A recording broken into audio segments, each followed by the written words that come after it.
Welcome to Focus Today. I'm your host, Polina Emilyanova, and today we have back with us Cinda Christie. She's the counselor at the Trinity Counseling Center here in Medford, and also a former teacher, right? Teacher, counselor in the schools, yes. And the mother of 3 grown children now. Yes. They're not teenagers anymore, although no. One is a 19, teenager. 21, and 24. All right. Well, today we're talking about dating, and I guess my first question is, why are we talking about dating? Well, I think we're talking about dating because I think it's a timely topic. It's summertime, and we have a lot of singles here in Medford, and a lot of people who are looking for that perfect someone, and Christians, you know, that's a whole area for Christian singles to navigate and to do it. You know, there's the secular way of dating, and then, what's the biblical way to date or the godly way to pursue dating? Do you see the problem among your friends, and that there is a problem the way Christians date? Well, I think the boundaries can get blurred, and the world says, meet someone, immediately get involved with them physically, move in with them, find out if you're compatible. And that's the world's way. So what's the Christian, what's the biblical way? Well, I think that the biblical way would be basically making sure that you're honoring God in your relationships, and you're honoring yourself as God's temple, and that you are not just giving yourself away to somebody, and that you are following the principles God's outlined for us. So some things that we need to consider before? Well, I think the first thing to consider is to put this matter before the Lord and to ask God to direct you in this area of dating. He cares about that. He cares about every aspect of our lives, and this is an area He certainly cares about. And I think of that verse, trust in the Lord with all your heart, and lean not on your own understanding, but in all your ways acknowledge Him, and He will direct your paths. And that includes dating. Is there too much pressure, you think, around us to date for single people? Because if you come to church, a lot of activities, and you see families around, and everybody, if you're a single woman in your 20s, in your 30s, and probably a man too, everybody constantly asks you, are you dating? Are you in a relationship? When are you getting married? When are you going to have kids? And all that pressure almost tells you that being single is wrong. But nowhere does it say that it's wrong. No, nowhere at all. And as you know, Paul was single, and he talked about, telling people to stay single because your focus is more on Christ than on another person. And so biblically, you're fine to be single, but it's true. There is a lot of pressure to find someone, be married, and if you're not, I think there is a little bit of a sense like, well, what's wrong with you, or haven't you met someone yet? And there is that pressure, and I know people in the church meaning well, will ask that question a lot of single folks. So when women that you counsel come to you, or even men, I'm sure you get both sides of the story, and they feel like they have to start dating to fulfill whatever other areas in their lives that are lacking something. Do you ever tell them that they're not ready? I mean, yes. Are they always ready to date? Or oh, no. They're not at all. And thank you for bringing that up, because I think that if you have just gone through a divorce, or you've just broken up from, a serious relationship, you are wounded and you're vulnerable, and you should not date. You should not date for a while. And if you've been divorced, say you were married for 20 years, it takes 1 year of healing for every 4 or 5 years that you were married.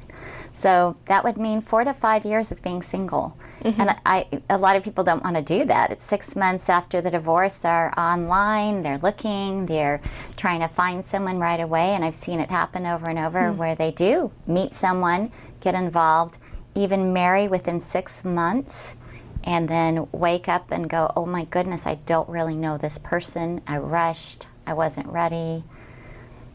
I've seen it. So the qualities that we look for, and when we go into the dating, and whether you've just recently broken up with someone, what are the qualities that we should look for as Christians? Well, I think if you want to look at the biblical model, you're wanting to look at someone's character. I think that, the shows like The Bachelor and The Bachelorette, I know of a whole group of Christian single women that get together, every Monday night to watch that show. And I think it's dangerous to do that, because you're putting yourself in the world's view of what do you look for in a man or a woman, and it's not really, it's not realistic at all, as you know. Have you ever watched the show? Yeah. Years ago. It's a fantasy thing, and of course it's wonderful, the exotic islands and, this gorgeous man and all, and how many of those relationships really even last. I think there's only been one or two over all the years. So I would say, don't just look on the outside appearance, but look at character. What is their personality? Are they walking with the Lord? Are they growing spiritually? Are they humble? Are they kind? Do they display the fruits of the Spirit? I love that. What are the fruits of the Spirit? Love, joy, peace, patience, kindness, gentleness, self-control. And if someone's got those qualities, then, they could be potentially a great mate. And that's something that you learn once you start dating, actually. It's already. true. So you, right. in a way, you have to take that step of faith and kind of say, okay, I'm going to go for this. I'm going to trust God that He put that person in my life and get to know Him. Yes, and it's true. You put it before the Lord. And for some people, they meet that one person and they're the one. And for others, they date. And there's nothing wrong with dating, as long as you're keeping yourself pure and being careful physically. It's an opportunity to know yourself and to know the other person and to ask good questions and to just explore what it is that you want in that mate. Yeah, to know yourself. Do you see a lot of people going into the relationship not knowing themselves and looking for that other person to help them discover some things about themselves? Right. Well, I think it's that person that's kind of a half a person looking for another person to be the other half, instead of being the whole person in Christ looking for another whole person. And I think if you go into it looking for someone else to meet all your needs or fulfill all your dreams, you're putting a lot of pressure on them to kind of fill the voids in your own life.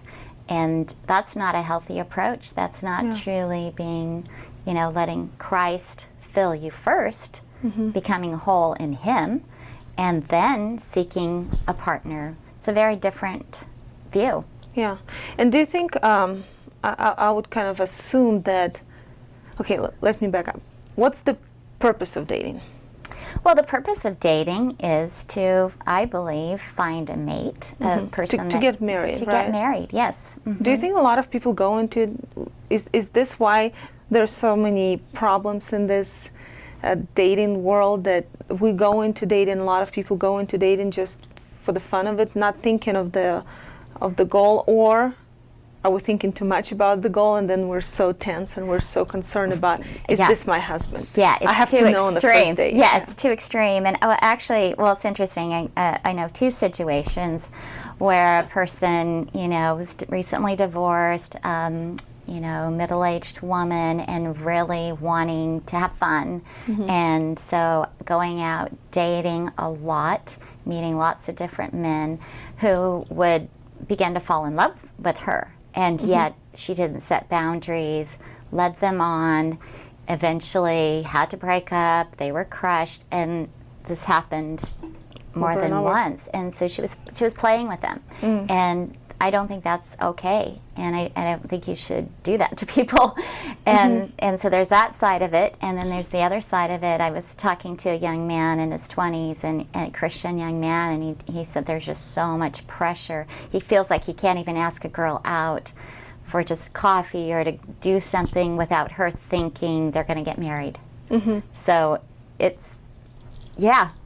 think it's kind of tough out there. Yeah, so there's always a balance, but and probably the way you think about marriage, unfortunately, I think even for some Christians, it's not that sacramental anymore. You know, Sacred.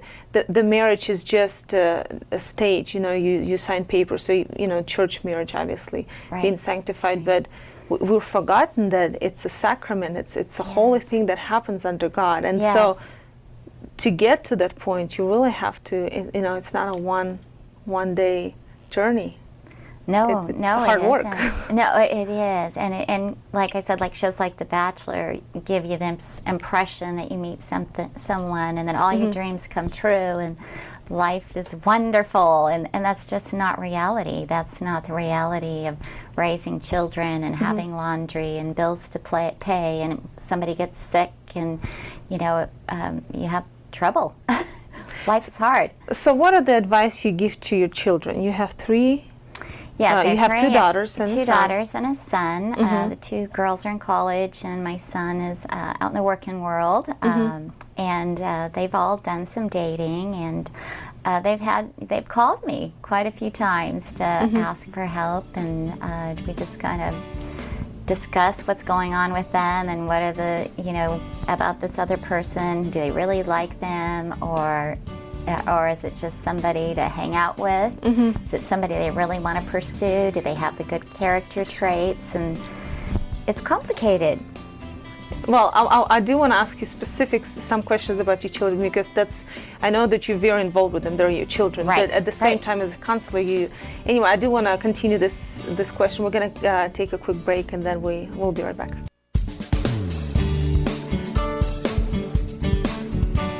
Welcome back. It's Focus Today. I'm your host, Polina Emelianova, and we're continuing our conversation about dating and how can Christians navigate in this world of dating in a godly way.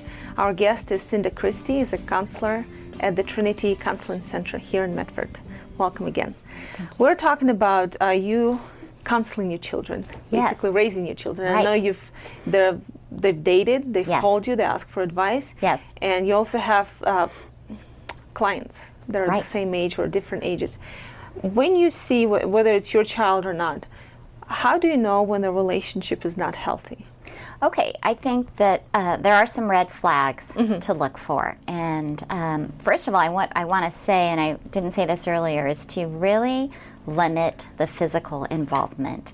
Once you start getting a little physically involved, I think that, you know, just blurs your thinking and your clarity. And then when you do see red flags, you ignore them because you've got all this heightened emotion with the love and chemistry, and you're not really paying attention to things that you should be. So, but if you hold off on the physical completely and just keep it really just friends for a long time, you get to know the person. So some of the red flags that I've helped my kids with, and we've talked about, and also other folks, is just the first thing is, are they honest? Have you seen them do something deceptive? Have they lied about something, or even just lied for no reason? Are they a chronic liar? I mean, some people do. They just make that a way of life. Or do they cheat on their taxes? Things like that come out. The other thing I think is really important is, do they have an anger problem? Well, it's not like we all don't get angry at times, but some people have serious anger issues. And I've even said to people, you know, get into a conflict with the person that you're dating. You know, create something and just see how they respond. Are they able to deal with it, or do they get really angry? And, you know, what happens with a conflict? The other thing I think is important is to find out how they get along with their family. Do they have good relationships with their mom or their dad? And if they don't, why? I mean, not everybody does, but what are the reasons, and have they made their efforts to get along with family members? Also, are they self-absorbed? When you're with them, is it all about them? Or do they really show interest in what you have to say? Do they validate your opinion, or do they discount you and everything you say? Or do you feel stupid around them? You know, those are just things that you really want to ask yourself. Maybe this person is really good looking and charming, and yet when you're with them, you don't really feel good about yourself. And so I think that's an important key there. Another thing is, are they jealous? I know of a situation where the person was texting this gal constantly. Where are you? Who are you with? What are you doing? What are you wearing today? it was unbelievable, and it was very Just very controlling. very controlling and manipulative. And so I helped her get out of that. Wow. So there are things to look for, definitely. Another thing is, are they able to forgive easily, or do they hold grudges? Are they critical of others? Do they spend a lot of time talking about other people in a negative or critical way?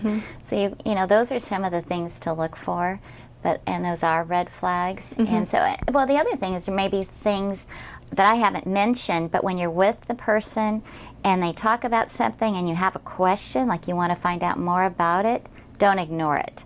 Ask the question. If you get a sense in your gut, you know, a little like, you know, ask the question, ask the hard questions. Don't be embarrassed to ask that question. I've told people if they're going online for online dating to ask the question, what do you think about sex outside of marriage? Right there will eliminate probably over half, even on the Christian sites, because a lot of folks on those sites believe it's okay. Been married, divorced, at this point, they're not 20, they don't want to wait. They think it's okay if they're in a committed relationship. So that's a hard question to ask, but it's an important one. Yeah. What about the past? Should the two people share everything about their past, do you think, or are there dangers in that? I think initially, I don't think you know, tell someone everything, but if you end up drawing closer to becoming engaged and growing more serious, I think you do need to be pretty open and honest, because the person needs to know who you really are. You don't want to go into it being a false self or pretending that you're someone that you're not. And you know, if there are things you've done in the past that you are sorry for, we know God forgives and that we're redeemed, and we don't have to hold on to that shame. And so once you're forgiven in Christ, the other person needs to forgive you. If they can't, then hey, there's something there. Also, I know a lot of people, some people go into a relationship thinking that they can change that person. Not necessarily change who they are, but, you know, I say the girl meets a nice man and he's got some family problems, his mom is not very nice, he hasn't had a good home, and she takes on this role of a savior. You know, I'm going to walk into his life, I'm going to change things around, he's going to, you know, he's going to have food on the table, he's going to be loved, I'm going to be his mom, his sister, he's everything for him. And with that mentality, the great rescuer. Does it ever work? Oh, I think it can, if both people agree that that's the way their relationship is going to be, and the person, you know, agrees that she's going to be the mom in the relationship and he's going to be more of the child. It'll be a parent-child relationship. And if they both agree to that, great. But at some point, she may get tired of being mom and may get tired of picking up his socks and, you know, making his lunch. And, you know, I've seen that too in couples coming in, and, you know, man spending one whole session with a man angry about the lunches his wife was making him and how they weren't the way he wanted them. And, you know, I got a sense that it was more of a parent-child kind of situation. All right. What are your thoughts on online dating? Well, I think online dating, you know, it has a lot of benefits, and, you know, it's a larger pool of people to meet. And of course, there's lots of Christian sites now, and I know even Focus on the Family has Christian Cafe, and there's Christian Mingle and eHarmony. I mean, there's a lot of sites out there, and a lot of folks are online. It is an opportunity to meet single people who are Christian, who are looking.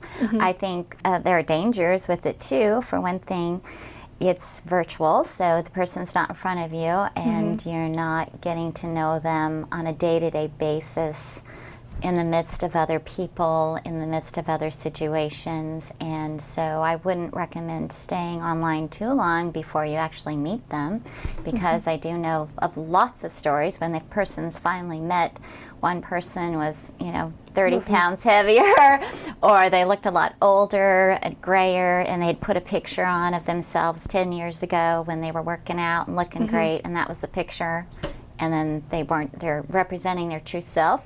So there's some problems with that. I think it's also easy for people to cover up things about themselves, and you don't really get to know someone fully until they move to the area.